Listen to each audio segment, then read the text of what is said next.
the concept of a survival strategy.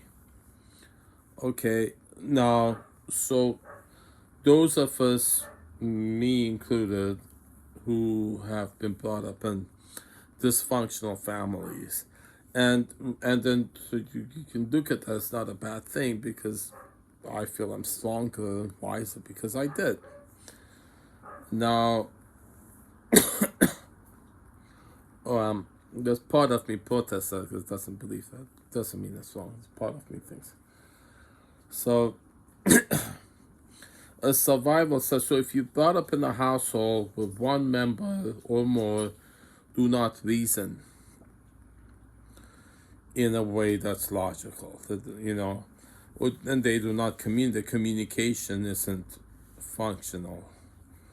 And they have behaviors or emotional mood disorder, if they yell all the time or they express profanities or hatred, so that's what makes it dysfunction. So a kid growing up in that environment would need to find a way to survive, and then at that age coming up with a strategy and would may or may not help, but then either way it would affect that kid's behavior for the rest of his or her life unless steps were taken or taken to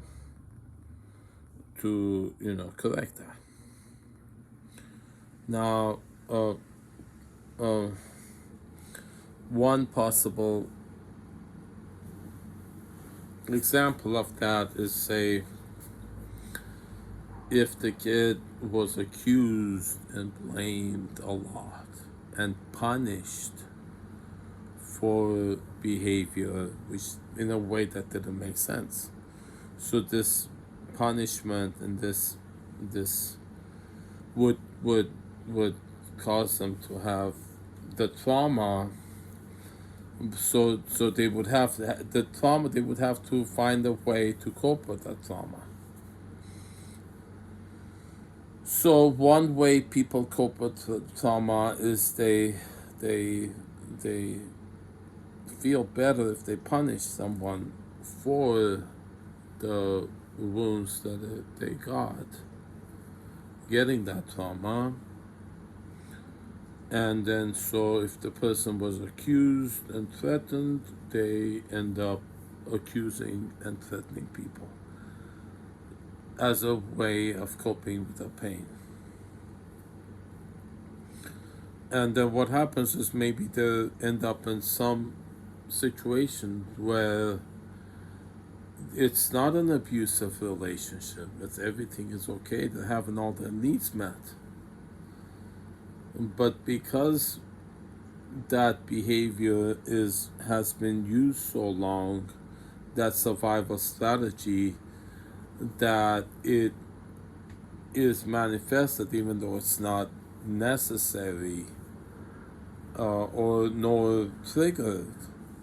It just comes up because it's a habit, and that's the way of life. And the person may start accusing and threatening, and then so that accusing and threatening in that environment that's kind and helpful otherwise then they would get scared and they would take steps to protect themselves, and that would validate therefore the protective service, the protective behavior, the survival strategy.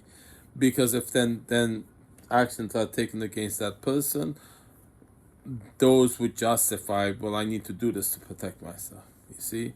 So it's backwards. It's a solution that causes a problem and then justifies the solution.